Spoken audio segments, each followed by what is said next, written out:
O Fantástico de hoje começa com uma reportagem especial sobre um erro absurdo que custou a vida de uma menina em São Paulo. A auxiliar de enfermagem que injetou vaselina ao invés de soro na veia da criança confessa ao Fantástico. Esse instante de que eu olhei para a garrafa, mas não vi, esse instante eu não tenho como fugir, como escapar. Como é a formação desses profissionais? Qual é a responsabilidade deles no atendimento aos pacientes? E um levantamento exclusivo revela outros erros grosseiros e fatais cometidos por profissionais de enfermagem no estado de São Paulo. A reportagem é de Valmir Salaro. Tudo que eu tinha, tudo que eu sempre amei na minha vida acabou. Acabou tudo. Pela primeira vez, a auxiliar de enfermagem Kátia Aragaki, 26 anos, fala diante das câmeras sobre o erro que marcou sua vida para sempre. Kátia só aceitou dar entrevista com a condição de que seu rosto não fosse mostrado por inteiro. O que você vai ouvir agora é a versão dela para os acontecimentos do dia 3 de dezembro de 2010. Kátia conta que trabalhava no Hospital Municipal São Luís Gonzaga, na Zona Norte de São Paulo, havia 1 ano e meio. Naquele dia, ela estava escalada para o turno da tarde. Por volta das 15 horas, a Stephanie deu entrada. Stephanie Teixeira, 12 anos, tinha sintomas de virose, com mal-estar e vômitos. A enfermeira decidiu levá-la direto para a sala de hidratação, que é onde eu fico. No depoimento à polícia, Kátia informou que foram receitados 2 litros de soro, com remédios e glicose. Stephanie começou a receber medicação e, segundo o auxiliar, logo pareceu mais bem disposta. Ela já estava mais corada, brincando, eu até fui lá, conversei com ela um momento, brinquei com ela. Kátia notou que precisava buscar mais soro para a 3ª e última dose e se dirigiu a uma espécie de depósito. Lá, de acordo com o auxiliar, havia um grande armário com 3 divisões. Numa ponta, roupas de cama, na outra, seringas e máscaras. E a parte do meio é só soro. Sempre teve só soro lá? Sempre teve só soro. Então eu agachei, esse soro ele estava na última prateleira. Enfiei a mão dentro do armário, peguei 2 garrafas que estavam uma do lado da outra, voltei para a sala de hidratação, que é onde a menina estava. As garrafas a que Kátia se refere são essas, praticamente idênticas. Quando eu fui colocar as garrafas em cima da mesa, eu olhei uma garrafa e vi solução de reparação. Que é o soro. Que é o soro. E na outra eu olhei, mas eu não vi. Eu acreditei, eu jurava de pé junto que as 2 garrafas tratavam da mesma coisa, de soro. A substância começou a ser injetada em Stephanie. E saí para atender as outras crianças, outras coisas, um monte de coisa que precisa ser feita. Cerca de meia hora depois, segundo Kátia, a mãe de Stephanie disse que a filha não estava se sentindo bem. Mãe, minha boca tá formigando, minha garganta tá formigando. Kátia conta que correu para ver a menina. Aí eu comecei a perceber que ela não estava bem mesmo, então eu saí para chamar a enfermeira e o médico. O médico veio e Stephanie teve uma crise. A boca entortando, o olho virando, a mão, ela fazia assim com a mão, ela fazia assim. E aí o doutor questionou então a medicação que estava correndo. Eu olhei e falei, solução de reparação, pelo aspecto da garrafa, né? Então a gente já conhece. Uma colega de Kátia checou o rótulo da garrafa. Aí ela falou que era vaselina. E aí eu já entrei em desespero, eu falei, impossível. Stephanie foi levada para a UTI do São Luís Gonzaga e mais tarde transferida para a Santa Casa. Pouco depois da meia-noite, a notícia. Aí foi onde falaram, sua filha faleceu. E aí, o mundo acabou. A vaselina que Kátia pegou por engano estava sendo usada no tratamento de uma criança com queimaduras. O líquido oleoso não se mistura com o sangue e causa embolia, ou seja, o entupimento de veias e artérias, comprometendo órgãos vitais. Kátia diz que nunca tinha visto vaselina naquele recipiente. Eu só tinha visto soro naquela garrafa, eu nunca tinha visto outra coisa, medicação, nada. A auxiliar diz que não tem ideia de quem guardou a vaselina no lugar errado. Você assume a responsabilidade pela morte da Stephanie? Eu acho que foi um conjunto de erros, um conjunto de falhas. Esse instante de que eu olhei para a garrafa, mas não vi, esse instante que meu cérebro desligou, por causa, não sei, por causa de outras coisas que eu tinha na cabeça, outras responsabilidades, esse instante eu não tenho como fugir, como escapar. Mas eu acredito que existem outras coisas que colaboraram, assim, para que isso acontecesse. O advogado de Kátia acredita que ela foi induzida ao erro. Pode, duas coisas idênticas e estar num lugar totalmente inadequado. Deveria, no mínimo, ter uma tarja, uma cor diferente. Segundo a Agência Nacional de Vigilância Sanitária, não existe regra para formato ou cor de embalagem de remédio, apenas para os rótulos. Todos devem estar claramente identificados.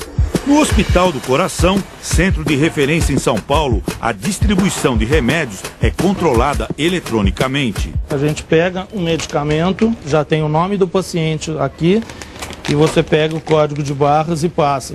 Se de repente não for este o medicamento, o sistema vai avisar, então não tem como subir o medicamento errado para o paciente. Esta semana, a Santa Casa de Misericórdia, a entidade responsável pelo Hospital São Luís Gonzaga, anunciou que vai mudar a forma de identificar os remédios nas 39 unidades ligadas à instituição.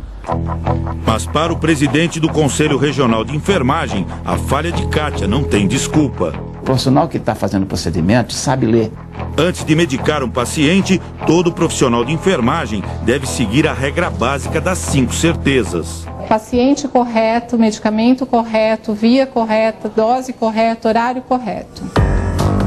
E quem são os profissionais de enfermagem? Há 3 tipos: o enfermeiro de nível superior, o técnico de nível médio e o auxiliar, que precisa do ensino fundamental e de um curso de 1 ano para exercer a função.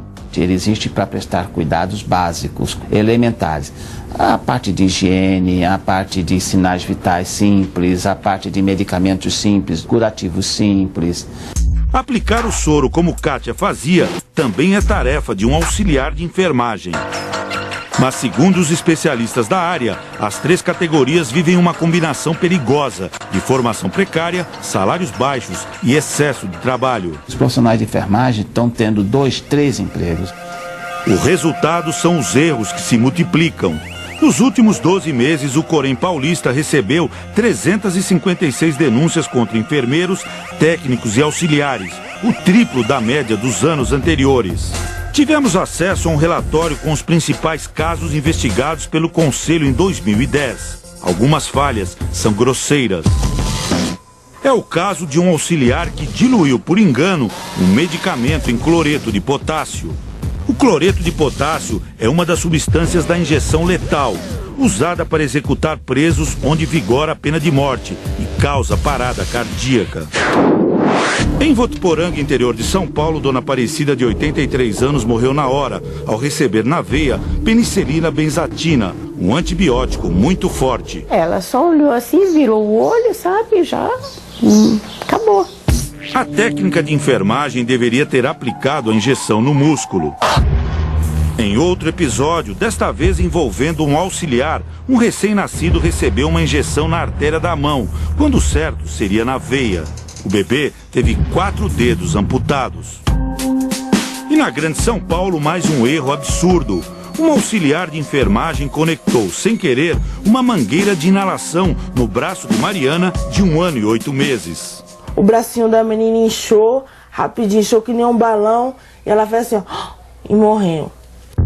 O diagnóstico: embolia provocada pelo ar no sangue. Em todos os casos citados, os responsáveis foram afastados e aguardam o julgamento do Conselho. Exija sempre que o profissional que vai te atender esteja identificado com o crachá, com a fotografia, com o nome legível e a categoria profissional. Se for auxiliar de enfermagem, não permita que ele faça ações que sejam consideradas de risco. Até o dia 3 de dezembro, a auxiliar Kátia Aragaki não tinha qualquer mancha no currículo. Como é que vai ser sua vida a partir de agora? Não sei. Eu ingressei na enfermagem por puro amor do que eu fazia. Eu acreditava que Eu acreditava que aquilo que eu fazia era vontade de Deus, assim, eu agradecia a Deus todos os dias por estar ali. Se você pudesse ter um contato direto com a mãe da Stephanie, o que você falaria para ela? Sou mãe, me coloco no lugar dela. E eu sei que não existe palavra no mundo inteiro que vai confortar ela. A única coisa que eu posso dizer nesse momento é que todo mundo que eu conheço, eu mesmo, minha família, que a gente ora muito por ela e pela Stephanie, que é a única coisa que a gente pode fazer no momento. Você tem um filho de 4 anos, né? E desde o dia desse acontecimento eu não consigo nem olhar para ele.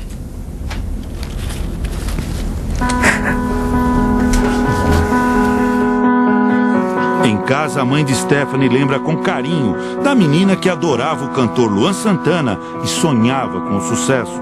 Ela queria ser uma DJ famosa e uma arquiteta famosa. Rosiane releu uma carta que a filha escreveu no Dia das Mães.